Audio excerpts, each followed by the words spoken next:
बिस्मिल्लाहिर्रहमानिर्रहीम। आज हम मैथमेटिक्स जमात दाहम क्लास 10 का आगाज़ करते हैं। ये पार्ट है अलजबरा और मैं हूँ डॉक्टर मोहम्मद नसीर कियानी। इससे पहले कि हम मज़ीद अलजबरे के बारे में कुछ जानें, सबसे पहले अलजबरे में सबसे ज़्यादा जिस चीज़ से हमारा वास्ता पड़ता है वो है वेरिएबल। वेरिएबल क्या होता है? वेरिएबल का जो लफ्ज़ है वो वेरी से निकला है और वेरी का मतलब है तब्दील होने वाला। A quantity that does not have a constant value is called variable। एक ऐसी क्वांटिटी, एक ऐसी चीज़ जिसकी कोई वैल्यू मुस्तकिल ना हो, यानी वो बदलती हो, उसे वेरिएबल कहते हैं। तब्दील होने वाली जो मिकदार होती है, क्वांटिटी होती है, उसे वेरिएबल कहते हैं। मसलन X, Y, Z, P, Q, R etcetera, ये ऐसे जो लेटर हैं जो हम अलजबरे में इस्तेमाल करते हैं। अब एक्स की कोई फ़िक्स वैल्यू नहीं होती। किसी सवाल में एक्स की वैल्यू 2 होगी, किसी में -1 होगी, किसी में एक्स की वैल्यू 100 होगी। इसी तरह वाई, जी और पी, क्यू, आर वगैरह, ये ऐसे जो लेटर हम इस्तेमाल करते हैं जिनकी कोई फ़िक्स वैल्यू नहीं होती, उन्हें वेरिएबल्स कहते हैं। जैसे x इज इक्वल टू 2 है, फिर x इज इक्वल टू 5 है, x इज इक्वल टू -7 है, x इज इक्वल टू 75 है और x इज इक्वल टू 1/2 है। यानी x की कोई फिक्स वैल्यू नहीं है, ये चेंज हो रही है, तब्दील हो रही है। तो ऐसी मिकदार जिसकी वैल्यू तब्दील हो रही हो उसे वेरिएबल कहते हैं। और ये अक्सर हम अलजबरे में x, y, z, a, b, c वगैरह हम इस्तेमाल करेंगे। आइए इसमें वेरिएबल को आइडेंटिफाई करें। यह है x square plus 2y cube plus 30z। इसमें वेरिएबल कौन से हैं? तो हमें नज़र आ रहा है कि ये x जो है ये वेरिएबल है, ठीक है, क्योंकि इसकी वैल्यू बदल जाएगी, कोई फिक्स वैल्यू नहीं है। इसी तरह ये y जो है ये वेरिएबल है। सिमिलरली ये जो z है, z, ये भी वेरिएबल है। इस तरह इसमें p वेरिएबल है, q वेरिएबल है और r इज़ वेरिएबल। इसमें देखें m वेरिएबल है, n वेरिएबल है और s वेरिएबल है। अब वेरिएबल के बाद जो जिस चीज़ से हमारा वास्ता पड़ता है वो है कांस्टेंट। कांस्टेंट कैसे हैं? कहते हैं उस मिकदार को जो तब्दील नहीं होती। A value that does not change is called a constant. यानी कांस्टेंट वो मिकदार होती है जो फिक्स होती है, जो बदलती नहीं है, जो तब्दील नहीं होती। मसलन 3 है तो हमें पता है कि 3 एक कांस्टेंट है। 3 का मतलब 3 ही है, यानी 3 चीज़ें हैं, कोई 3, ये नंबर जो है ये तादाद फिक्स है 3। इस तरह 18 है, 109 है, -9 है, 100 है, 23/56 है, 0.678 है, 9 होल 2/9 है। ये वो मिकदारें हैं जो तब्दील नहीं होती। 3 जहाँ कहीं मत लिखा होगा हम समझ जाएंगे कि ये 3 है। इस तरह 18 जहाँ कहीं भी लिखा होगा इसका मतलब 18 ही होगा, यानी 18 चीज़ें ही हैं। तो ये सारी की सारी जितनी भी ये मिकदारें यहाँ पे दी हुई हैं ये सारी कांस्टेंट हैं। तो कांस्टेंट वो मिकदार होती है जो तब्दील नहीं होती। इसमें जो कांस्टेंट है उनको आइडेंटिफाई करें, पहचाने कि कौन सी कांस्टेंट है। इसमें आप देखें तो ये 2 जो है वो 2 कांस्टेंट है, ये 2 कांस्टेंट है, 3 जो है वो कांस्टेंट है, 30 कांस्टेंट है। यानी ये 2, 3, 30 ये कांस्टेंट वैल्यू है, ये तब्दील नहीं होती। 30 का मतलब 30 होता है, 3 का मतलब 3 होता है, 2 का मतलब 2 होता है। इसी तरह इसमें आप देखें तो ये 3 कांस्टेंट है, 2 कांस्टेंट है, 12 कांस्टेंट है। इसी तरह ये 3 जो है ये भी कांस्टेंट है। सिमिलरली 13 जो है वो भी कांस्टेंट है। तो कांस्टेंट जो है वो होता है जिसकी मिकदार फिक्स होती है, तब्दील नहीं होती। इसमें कौन से कांस्टेंट हैं?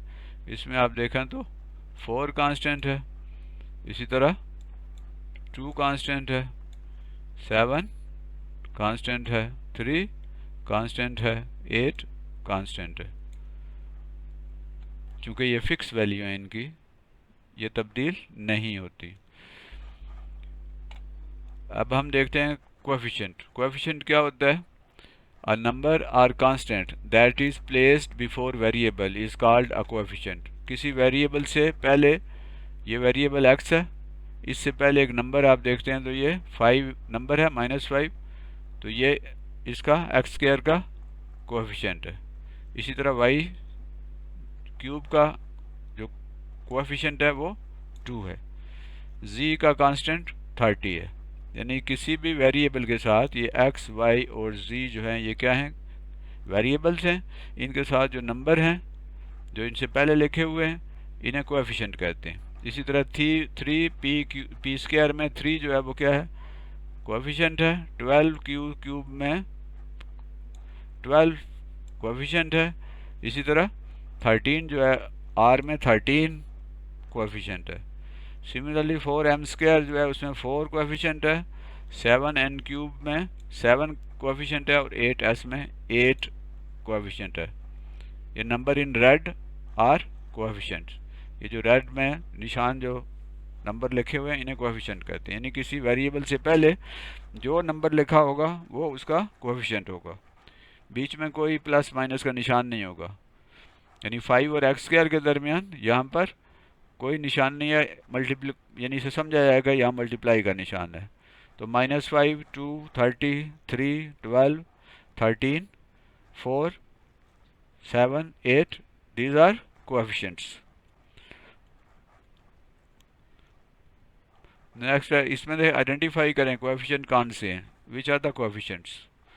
5x square -32 y cube plus z, इसमें कोएफिशिएंट कौन से हैं? यहाँ पे कोएफिशिएंट 5 है, इसमें कोएफिशिएंट 32 है, इसमें कोएफिशिएंट क्या है? यहाँ कुछ नज़र नहीं आता। जहाँ कोई कोएफिशिएंट ना हो वहाँ उसको 1 समझा जाता है। इसका कोएफिशिएंट 1 है। नेक्स्ट है 13 P square -12 Q cube -1.3 R, इसमें कोएफिशिएंट कौन से हैं? इसमें 13 कोएफिशिएंट है, इसमें 12 कोएफिशिएंट है, इसमें 1.3 कोएफिशिएंट है। इसमें देखें, इसमें कोएफिशिएंट कौन से हैं? 3 और 4 ये कोएफिशिएंट है, इसमें 7 कोएफिशिएंट है, देन 8 कोएफिशिएंट है। पावर क्या होती है? What is power? The number that is placed on a number or variable. किसी नंबर के ऊपर या किसी वेरिएबल के ऊपर जो नंबर हम लिखते हैं वो उसे क्या कहते हैं? दैट इज का वेरिएबल के ऊपर that shows how many times this number is multiplied with itself is called it's power. यानी किसी वेरिएबल के ऊपर या किसी नंबर के ऊपर जो ऊपर उसके राइट साइड के ऊपर जो छोटा करके नंबर लिखा जाता है उसका ये मतलब होता है कि वो नंबर कितनी दफ़ा मल्टीप्लाई हो रहा है। वो जो नंबर लिखा होता है उसे पावर कहते हैं। जैसे p ये 1 लिखा हुआ है तो ये 1 इसकी पावर है। Power of p is 1। इसी तरह ये q क्यूब है, ये जो 3 लिखा हुआ है ये इसकी पावर है। Power of q is 3। इसी तरह ये 12xy पावर 5 है। तो ये जो ब्रैकेट है चूँकि यहाँ से शुरू हो रहा है, ये ब्रैकेट यहाँ से शुरू होकर ये यहाँ तक जा रहा है, और ये पावर 5 जो है ये 12 की भी है, एक्स वाई की भी है। तो 5 जो है वो पावर है किसकी? 12x y की। किसकी है? 12x y की पावर 5 है। बेस क्या होता है? अच्छा, पावर को कोएफिशिएंट भी कहते हैं। Power of base of A power, जो नंबर जिसकी पावर होती है वो वेरिएबल या वो नंबर उसका बेस होता है। The number of variable number or variable that has a power is called base. ये p जो है इसकी पावर है 1, तो p बेस है, बेस इज p। इसी तरह q क्यूब में क्या है, ये जो q है ये बेस है, चूंकि इसकी पावर 3 है। 12xy पावर 5 है, तो यहाँ पर 12xy इज बेस, यानी जिसकी पावर होगी वो खुद उसका बेस होगा। इसमें 12xy बेस है, इसमें p बेस है, इसमें q बेस है। तो जिसकी पावर होती है वो खुद क्या होता है, बेस होता है। Identify the power and base of variable and constant. इसमें आप आइडेंटिफाई करें कि वेरिएबल्स कौन से हैं और पावर कौन से हैं और बेस कौन सा है, यानी बेस कौन सा है। इसमें आप देखें तो ये 5 पावर 3 है, तो 5 क्या है, बेस है किसका, 3 पावर का। x बेस है, x स्क्वायर है, तो x इज बेस किसका बेस है, पावर 2 का। इसी तरह ये 3 जो है दैट इज बेस ऑफ 2। इस तरह ये y जो है वेरिएबल है, इसकी पावर 3 है, तो y बेस है। इसी तरह z जो है इसकी पावर क्या है, इसकी जिसकी कोई पावर ना हो उसकी पावर 1 समझी जाती है, तो इसकी पावर 1 है, तो z पावर 1 है, तो z इज बेस। तो जिसकी पावर होती है वो क्या होता है, बेस होता है। इसी तरह 1 पावर 3 है, तो 1 बेस है। p स्क्वायर है, तो p बेस है। 7 स्क्वायर है, तो 7 बेस है। q क्यूब है, तो q बेस है। 1.3 की पावर 4 है, तो इसकी बेस जो है 1.3 है। इसी तरह r की पावर -1 है, तो इसका बेस r है। इन जिसकी पावर होती है वो खुद बेस होता है। इसमें आप देखें 4/7 m स्क्वायर, तो इसमें जो स्क्वायर है पावर 2 है, सिर्फ m की है, तो बेस क्या हुआ, m बेस है, यानी 4/7 बेस नहीं है इस पावर का। जिस चीज़ की पावर होगी वो बेस होगा, यानी m बेस है इसका। इस तरह 7 n क्यूब है, तो इसका बेस जो है वो n है, 7 नहीं है। 7 का अगर बेस बनाना है अगर, तो वो जब पावर कोई ना हो तो 1 होती है, तो हम इसको कह सकते हैं कि 7 की पावर 1 है, तो 7 बेस है पावर 1 का। इसी तरह n बेस है पावर क्यूब का। इसमें आप देखें तो 8 क्या है, 8 कोएफिशिएंट है, और s जो है वो इसकी पावर है, कुछ भी ना हो तो पावर 1 लिखी हुई ना हो तो पावर 1 समझी जाती है, तो s पावर 1 है, तो s जो है वो बेस है। तो जो जिसकी पावर होगी वो उसका बेस होगा। अब हम सीखते हैं कुछ rules of addition and subtraction. हम अलजबरे में जमा और तफरीक जो करते हैं, जमा मनफी करते हैं, उसके कुछ उसूल हैं वो हमने देखने हैं। सबसे पहला उसूल क्या है, व्हेन वेरिएबल्स आर एडिड और subtracted the coefficient are added और सब्ट्रैक्टेड। जब ये जो वेरिएबल्स हैं उनको क्या किया जाता है, ऐड किया जाता है या उनको सब्ट्रैक्ट किया जाता है, तो क्या करते हैं हम, कोएफिशिएंट को ऐड या सब्ट्रैक्ट करते हैं। जो कोएफिशिएंट होता है उसको ऐड करते हैं या उसे सब्ट्रैक्ट करते हैं। ठीक, पावर को हम कुछ नहीं कहते, पावर जो है वो ऐड या सब्ट्रैक्ट नहीं होती। यहाँ पे जब हम इनको ऐड कर रहे होते हैं वेरिएबल्स को या सब्ट्रैक्ट कर रहे होते हैं, तो पावर ऐड और सब्ट्रैक्ट नहीं होती। जैसे आप यहाँ पे देखते हैं तो 3p² plus 4p² plus 5p square. अब ये कोएफिशिएंट इसका 3 है, इसका कोएफिशिएंट 4 है, इसका कोएफिशिएंट 5 है, तो क्या ऐड होगा, कोएफिशिएंट ऐड होंगे। 3 plus 4 7, 7 plus 5 is equal to 12। तो p² आप देखें, p² एज इट इज साथ ही रहा है। इसको यूँ भी कर सकते हैं कि p² को कॉमन ले लिया और अंदर यहाँ से आप 3 प्लस 4 प्लस 5, और इन तीनों के अंदर कॉमन क्या चीज़ है, p², वो कॉमन ले लिया p²। तो फिर इसमें आप देखें तो इन सब को जमा करें, 3 प्लस 4 7, 7 प्लस 5 12, तो 12 p² आ जाएगा। इसी तरह आप इसमें देखें तो 3q power 5 plus 4q power 5 minus 5q power 5, तो इसमें क्या होगा, ये अगर हम कॉमन ले लें इसमें से, Q5 सब में कॉमन है तो Q5 कॉमन भी ले सकते हैं, इसी तरह भी हल कर सकते हैं। 3 + 4 7, 7 - 5 क्या आ जाएगा, इज इक्वल टू 2p³। यानी p³ आप देखें एज इट इज रहा है, उसमें कोई तब्दीली नहीं हुई, क्योंकि कोएफिशिएंट ऐड या माइनस होते हैं या सब्ट्रैक्ट होते हैं। Rules of addition and subtraction, पहला रूल हमने पढ़ा है कि जब जमा या मनफी करते हैं, तफरीक करते हैं, व्हेन वी ऐड और subtract, coefficient are added and subtracted. Rule 2 है only similar variables with similar power can be added or subtracted। Variable similar होने चाहिए और उनकी पावर भी सिमिलर होनी चाहिए, तब वो ऐड और सब्ट्रैक्ट होते हैं।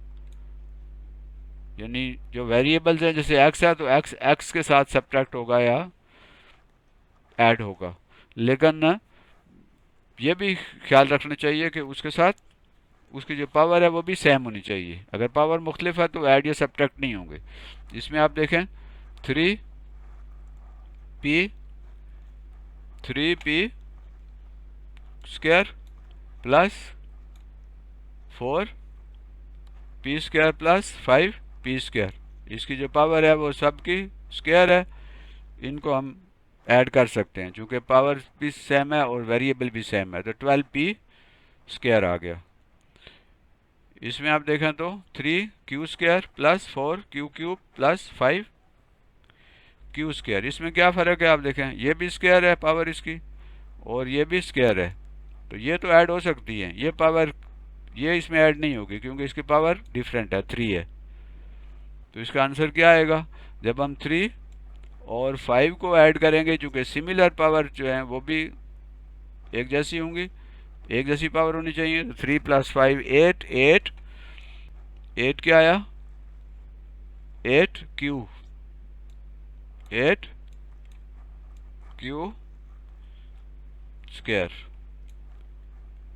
8q², ठीक, ये गलत था, यानी ये p तो इसमें नहीं था, तो 8q² प्लस ये 4p³ आप देखें एज इट इज़ रहा है, ये ऐड उसमें नहीं होगा, क्यों, हमने कहा कि पावर भी सेम होनी चाहिए। अब मल्टीप्लिकेशन का रूल, मल्टीप्लाई जब करते हैं तो क्या होता है, when variables are multiplied the coefficient are multiplied but powers are added. जब हम दो वेरिएबल्स को मल्टीप्लाई करते हैं तो कोएफिशिएंट तो मल्टीप्लाई होते हैं, जो आम जिस तरह हम मल्टीप्लाई करते हैं, ज़रब देते हैं, लेकिन पावर जो है वो ऐड होती है। जैसे 3p² multiplied by 4p² multiplied by 5p², तो ये 3 4s are 12, 12 5s are 60, 60 और ये p की पावर 2 + 2 + 2 6, तो आंसर क्या आएगा 60p6। यानी पावर ऐड हुई है, ये पावर इसमें ऐड होगी, ये पावर इसमें ऐड होगी, तो ये 2 + 2 + 2 6 हो गए, और ये जो कोएफिशिएंट है ये आपस में, ये 3 4 और 5 ये आपस में मल्टीप्लाई होंगी। तो जब वेरिएबल्स मल्टीप्लाई होते हैं तो उनके कोएफिशिएंट मल्टीप्लाई होते हैं, लेकिन पावर्स ऐड होती हैं। इसमें देखें 3q7 multiplied by 4q5 multiplied by 2q3, तो इसमें यह ख्याल रखना है कि जो वेरिएबल है वो सेम होने चाहिए, पावर सेम होना ज़रूरी नहीं है। एडिशन और सब्ट्रैक्शन में हमने देखा था कि वेरिएबल भी सेम होने चाहिए और पावर भी सेम होनी चाहिए, तब वो ऐड या सब्ट्रैक्ट हो सकते हैं। लेकिन यहाँ पर मल्टीप्लिकेशन में जो वेरिएबल है उनका सेम होना ज़रूरी है, यानी q जो है q से मल्टीप्लाई होगा, r से होगा, s से होगा, x से होगा, तो वेरिएबल का सेम होना ज़रूरी है, पावर का सेम होना ज़रूरी नहीं है। तो ये जब हम इनको मल्टीप्लाई करेंगे तो 4 3s are 12 और 12 2s are 24, और ये पावर्स ऐड हो जाएंगी, 7 + 5 12, 12 + 3 15, तो ये आपके पास आ गया 24p15, यानी 3 को जब हम मल्टीप्लाई करेंगे 4 से, 3 4s are 12, 12 2s are 24 आ गए ये, और पावर आपस में ऐड हो गई 7 + 5 12 + 3 15, तो ये आपके पास आंसर आ गया 24 p पावर 15। क्या नतीजा निकला कि जब हम मल्टीप्लाई करते हैं अलजेब्रिक जो एक्सप्रेशंस हैं या अलजेब्रिक के जो वेरिएबल्स हैं उनको मल्टीप्लाई करते हैं तो सिमिलर वेरिएबल्स की जो पावर है वो ऐड हो जाती है और कोएफिशिएंट आपस में मल्टीप्लाई होते हैं। रूल्स ऑफ मल्टीप्लिकेशन हम पढ़ रहे हैं। Similar and non similar variables can be multiplied. जो सिमिलर और नॉन सिमिलर वेरिएबल जो है उनको मल्टीप्लाई तो कर सकते हैं लेकिन उनकी पावर जो है वो ऐड नहीं होंगी। जैसे ये है, यानी सिमिलर जो पावर्स हैं वो सिमिलर हों या ना हों उनको आपस में मल्टीप्लाई कर सकते हैं। सिमिलर और non similar variable, non similar powers जो हैं, यानी अगर उनकी पावर है वेरिएबल्स की वो मुख्तलिफ है तब वो आपस में मल्टीप्लाई हो सकते हैं। जब पावर उनकी मुख्तलिफ हो फिर भी वो मल्टीप्लाई हो सकते हैं।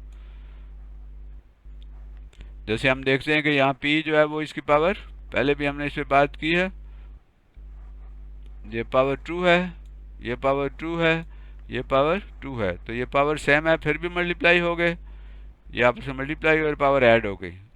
और यहाँ पर पावर डिफरेंट है, यहाँ 7 है, यहाँ 5 है, यहाँ 3 है और ये भी आपस में मल्टीप्लाई हो गए। जैसे पहले हमने बात की है 24 p पावर 15 आ जाएगा। डिवीजन के रूल क्या है तकसीम के? When variables are divided the coefficient are divided but the powers are subtracted. जब वेरिएबल्स को डिवाइड करते हैं एक वेरिएबल को दूसरे वेरिएबल के साथ, शर्त यह है कि वो सिमिलर होने चाहिए। तो सिमिलर वेरिएबल जो होते हैं उनकी जो कोएफिशिएंट हैं वो तो डिवाइड होते हैं, आम जनरल जो रूल है, लेकिन उनकी पावर जो है वो सब्ट्रैक्ट होती है। जैसे यह 15 x पावर 12 है ओवर 3 x पावर 4 है, तो जब ये डिवाइड होंगे तो ये 3 1s are 3 और 3 5s are 15, ठीक है। और ये जो है आपके पास ये क्या हो जाएगा, ये पावर माइनस हो जाएंगी, यानी ये आपके पास आ जाएगा 12 पावर 12 माइनस ये 12 है और माइनस 4, तो ये क्या आ जाएगा 5। ये तो तकसीम हो गए, डिवाइड हो गए, 3 5 are 15 और ये पावर माइनस हो गई 12 माइनस 4, तो ये आ गई 8, ठीक। 5 x पावर 8 और 1, या इसको सिर्फ 5 पावर 8 लिख सकते हैं। ये एक हमारे पास एक अगर न्यूमेरिकल है या एक हमारे पास क्वेश्चन है 15 x power 12 over 3x power minus 2, तो इसमें क्या होगा, ये आपस में ये तो 3 1s are 3 3 5s are 15, ये आपके पास आ गया 5 और ये 12 पावर है 12 माइनस ये जो माइनस हमने क्या कहा था पावर माइनस होती है, तो 12 माइनस माइनस 2, ये 12 माइनस माइनस 2, तो अब ये क्या होगा, ये माइनस को जब हम इस माइनस से मल्टीप्लाई करेंगे, इसको ब्रैकेट को खोलेंगे तो माइनस इंटू माइनस प्लस होता है, तो 5 पावर x 12 प्लस 2, तो ये आपके पास आ गया 5x और 12 प्लस 2 14, यानी ये आंसर आ गया। तो पावर्स जब हम वेरिएबल्स को डिवाइड करते हैं तो कोएफिशिएंट डिवाइड हो जाते हैं लेकिन पावर जो है वो सब्ट्रैक्ट होती है। अब ये सवाल है, इसको अब सॉल्व करें, देखें अब सॉल्व कर सकते हैं, इसको हल कर सकते हैं, ठीक है। क्या होगा, कैसे हम इसको हल करेंगे, ये एक्स स्क्वायर है मल्टीप्लाइड बाई एक्स क्यूब है प्लस एक्स है, तो पहले मल्टीप्लाई का अमल होता है हमेशा और फिर प्लस का अमल होगा। जब कभी भी प्लस माइनस मल्टीप्लाई डिवाइड हो तो सबसे पहले डिवाइड करते हैं, फिर उसके बाद मल्टीप्लाई करते हैं, फिर सब्ट्रैक्ट और माइनस करते हैं, सब्ट्रैक्ट और ऐड करते हैं।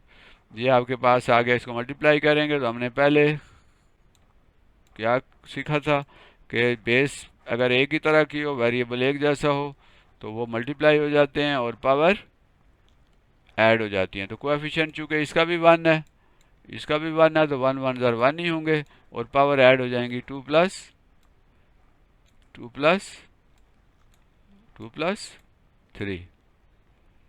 ठीक, और ये वाला चूँकि इसकी पावर 1 है, ये और ये प्लस हो रहा है, तो ये प्लस नहीं होंगी। प्लस के लिए हमने पहले देखा था कि पावर तब वो पावर भी एक होनी चाहिए, एडिशन और सब्ट्रैक्शन के लिए पावर भी एक होनी चाहिए। तो इसका क्या आंसर आया?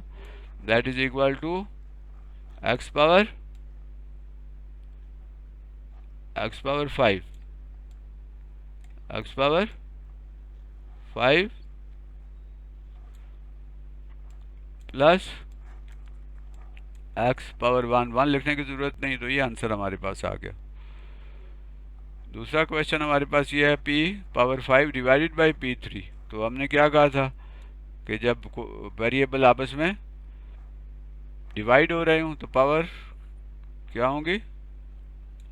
हाँ जी, पावर को क्या करना है? पावर को माइनस करना है। 5 minus 3 that is equal to p power 2, यानी p स्क्वायर आ गया।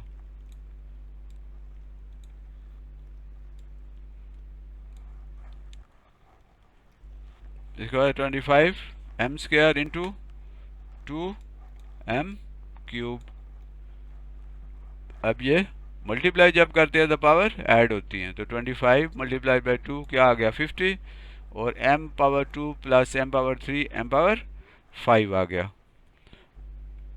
ठीक है, क्या होगा? 50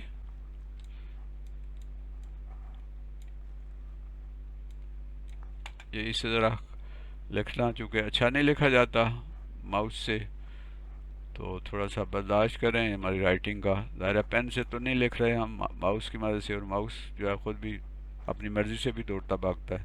तो ये हो जाएगा 2 प्लस 3, ये ऐड हो जाएंगी ना पावर आपस में, तो ये आ गया 50 पावर 5। तो आपने सॉल्व करने थे, मैंने सॉल्व करके आपको दे दिए।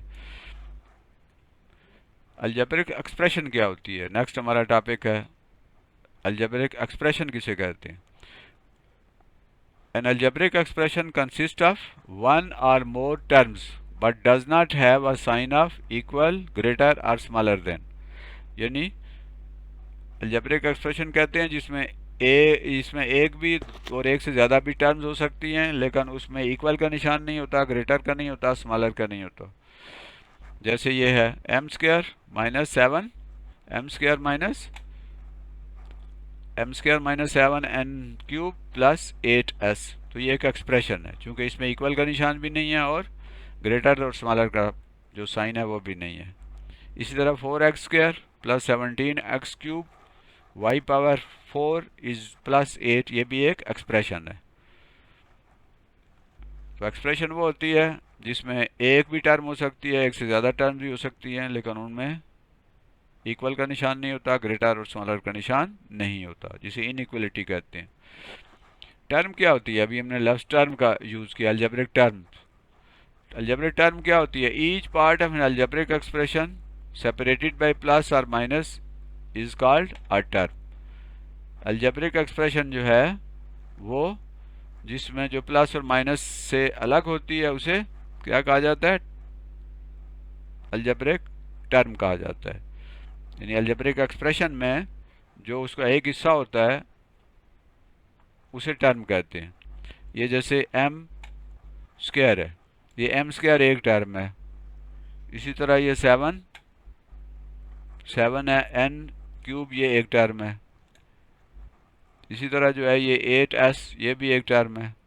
तो ये गोया कि ये एक्सप्रेशन जो है ये इसमें कितनी टर्म्स हैं? 3 टर्म्स हैं, क्योंकि जिस प्लस और माइनस का निशान होगा तो ये टर्म अलग हो जाएगी। This expression has 3 terms. कितनी टर्म्स हैं? 3। और एक्सप्रेशन इसलिए है कि इसमें इक्वल का निशान नहीं है, ग्रेटर या स्मॉलर का निशान नहीं है। अलजेब्रिक सेंटेंस क्या होता है? An algebraic expression having a sign of equal, greater, smaller और smaller and equal and greater or equal is called an algebraic expression। Algebraic expression जिसमें इक्वल का निशान हो, ग्रेटर या स्मॉलर का निशान हो, तो वो अलजेब्रिक एक्सप्रेशन जो है उसे अलजेब्रिक सेंटेंस कहते हैं। जैसे m square plus minus 7n³ plus 8s is equal to 9, ये क्या है? अलजेब्रिक सेंटेंस है, चूंकि इसमें ये इक्वल का निशान आ गया। इसी तरह x square minus 7y³ plus 8z is greater than 20, ये भी एक अलजेब्रिक सेंटेंस है। Similarly 7y³ plus 8z less than 20, ये भी एक अलजेब्रिक सेंटेंस है।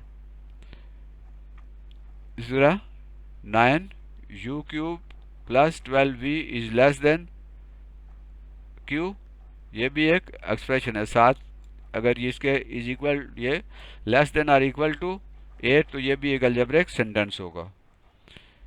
जैसे ये हम 11u³ plus 2v greater than less than equal to 8, ये भी अलजेब्रिक सेंटेंस है। Similarly 13u³ plus 23v greater than equal to 8, ये भी एक अलजेब्रिक सेंटेंस है। तो इक्वल का निशान हो, ग्रेटर या स्मॉलर का निशान हो, तो वो एक अलजेब्रिक सेंटेंस बन जाता है।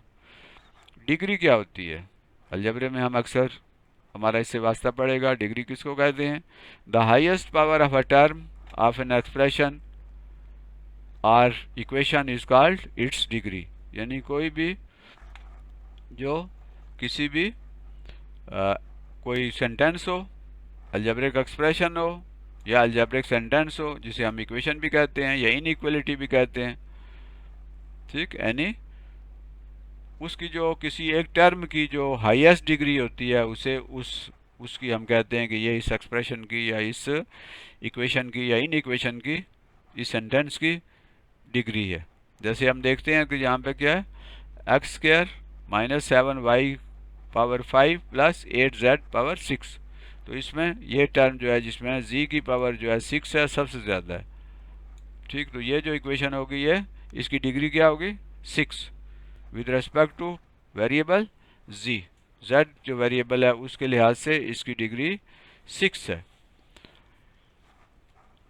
इसी तरह 9u³ plus 12v less than 8, इसमें जो हाईएस्ट जो डिग्री है वो 3 है, जिसकी कोई डिग्री ना वो 1 होती है। पहले हम बात इसमें कर चुके हैं। तो हाईएस्ट डिग्री इस टर्म की है, तो इसकी जो डिग्री हो गई वो 3 है, यानी u की क्यूब है, तो हाईएस्ट डिग्री जो है वो 3 है, लिहाजा इसकी इन इक्वेशन की जो डिग्री है वो 3 है। इस तरह 7y² plus 8z is less than 20, तो इसमें जो हाईएस्ट जो वैल्यू है वो कितनी है? 2 है, तो इसकी डिग्री 2 होगी। इसी तरह 11u5 u power 5 plus 2v less than equal to 8, इसमें हाईएस्ट जो पावर है वो क्या है? 5 है, तो ये इसकी जो डिग्री होगी वो क्या होगी? 5 होगी। इसी तरह 13u³ plus 23v power 7 greater than equal to 8, इसकी जो डिग्री है वो हाईएस्ट 7 है, तो इसकी डिग्री 7 होगी। यानी किसी एक टर्म में जो उस पूरी जो जो जो लार्जेस्ट पावर होती है, उसे उस इक्वेशन की या उस इन इक्वेशन की डिग्री कहा जाता है। क्वाड्रेटिक इक्वेशन क्या होती है? चूँकि ये चैप्टर इसका उन्वान है क्वाड्रेटिक इक्वेशन, तो क्वाड्रेटिक इक्वेशन होती क्या है? An equation of second degree is called quadratic equation. एक इक्वेशन जिसमें एक जो टर्म है उसकी डिग्री सेकंड हो, यानी हाईएस्ट जो डिग्री होगी, हाईएस्ट पावर होगी वो 2 होगी, तो ऐसी इक्वेशन जिसमें हाईएस्ट पावर 2 हो वेरिएबल की, उसे हम क्वाड्रेटिक इक्वेशन कहते हैं। जैसे x square minus 7x plus 2 तो plus 8 is equal to 20, x square minus 7x plus 8 is equal to 20, ये उसका क्या है? हाईएस्ट डिग्री 2 है, यानी ये सेकंड डिग्री इक्वेशन है, इसलिए इसको हम कहते हैं कि ये क्वाड्रेटिक इक्वेशन है। 9u² plus 12v is equal to 8, इसमें आप देखें तो जो हाईएस्ट डिग्री है वो 2 है, तो ये सेकंड डिग्री इक्वेशन है, इसलिए ये क्वाड्रेटिक इक्वेशन है। 7y² plus 8y minus 20 is equal to 0। अब आप देखें तो इसमें भी जो ज़्यादा से ज़्यादा डिग्री है वो 2 है, ये सेकंड डिग्री इक्वेशन है, इसलिए ये भी क्वाड्रेटिक इक्वेशन है। इस तरह 11u² plus 2u minus 18 is equal to 7, इसमें जो हाईएस्ट डिग्री है वो 2 है, तो इसलिए ये क्वाड्रेटिक इक्वेशन है। 13p² plus 23p plus 10 is equal to 11, ये भी इसकी जो मैक्सिमम डिग्री है वो 2 है, तो ये सेकंड डिग्री इक्वेशन है, इसलिए ये क्वाड्रेटिक इक्वेशन है। स्टैंडर्ड और जनरल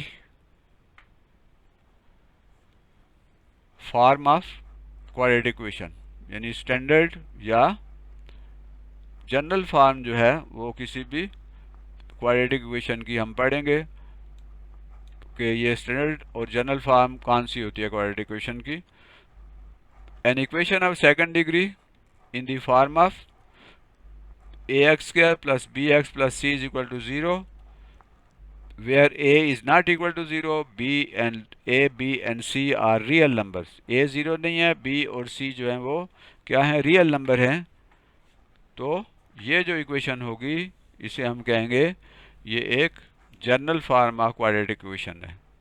ये जनरल फॉर्म भी है, इसे स्टैंडर्ड फॉर्म भी कहते हैं, यानी उसमें पहले x² वाली रकम होगी एक, उसके बाद फिर x वाली होगी और फिर बगैर x के होगी, यानी पहले में पावर 2 होगी, फिर पावर 1 होगी और फिर पावर यहाँ x पावर 0 है, यानी x पावर 0 1 होता है, तो गोया यहाँ 1 है, 1 का मतलब x पावर 0 है। तो ये जो इक्वेशन होती है जिसमें x² पहली टर्म होती है, दूसरी टर्म जो x वाली होती है और तीसरी जो है बगैर x के होती है और इज इक्वल टू 0 होता है, ये स्टैंडर्ड फार्म होती है और इसको जनरल फार्म भी कहते हैं। ये इज कॉल्ड स्टैंडर्ड और general form of quadratic equation, यानी जनरल या स्टैंडर्ड फार्म इक्वेशन वो होती है क्वाड्रेटिक इक्वेशन जिसमें पहली टर्म जो है वो स्क्वायर वाली होती है सेकंड डिग्री, दूसरी जो है फर्स्ट डिग्री होती है यानी 1 और उसके बाद पावर वेरिएबल की 1 होती है और तीसरा जो है उसमें कोई वेरिएबल नहीं होता।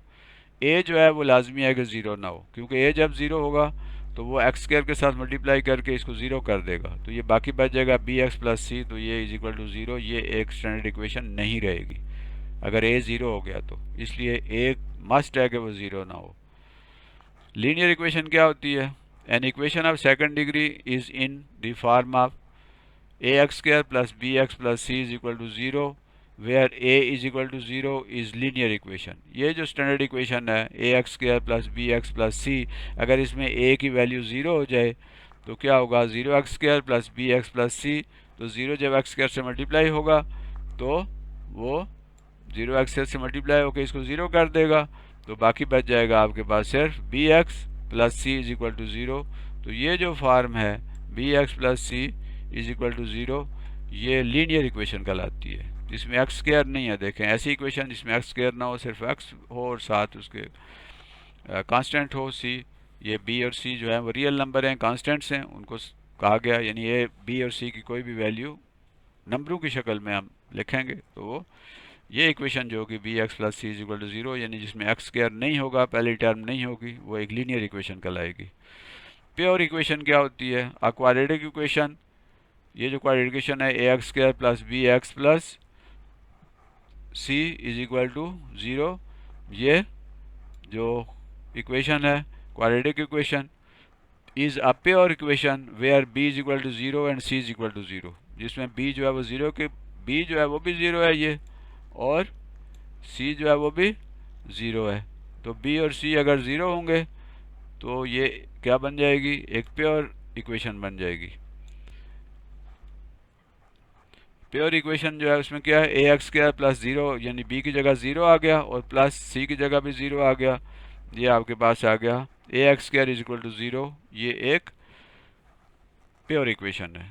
गोया क्वाड्रेटिक इक्वेशन जो है वो उसकी तीन तरह की शक्लें हो सकती हैं, एक स्टैंडर्ड या जनरल फार्म होती है, दूसरी लीनियर इक्वेशन फार्म होती है और तीसरी प्योर इक्वेशन फार्म होती है। यानी जो क्वाड्रेटिक इक्वेशन है वो तीन फार्म में, तीन शक्लों में हो सकती है।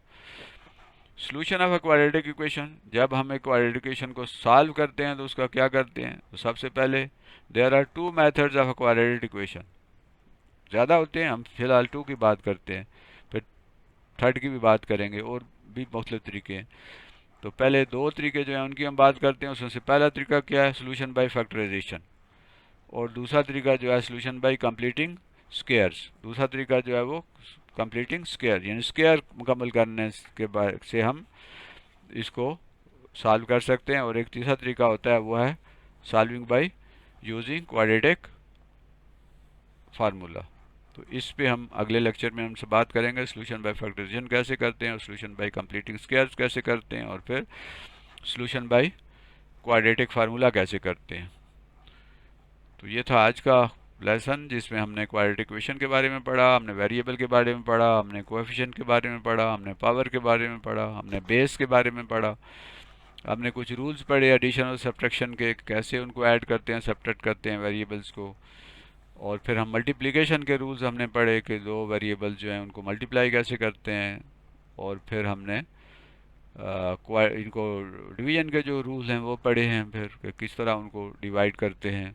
फिर हमने ये पढ़ा कि एक्सप्रेशन क्या होता है, अलजेब्रिक एक्सप्रेशन, अलजेब्रिक सेंटेंस किसे कहते हैं, अलजेब्रिक इक्वेशन क्या होती है, इन इक्वेशन क्या होती है।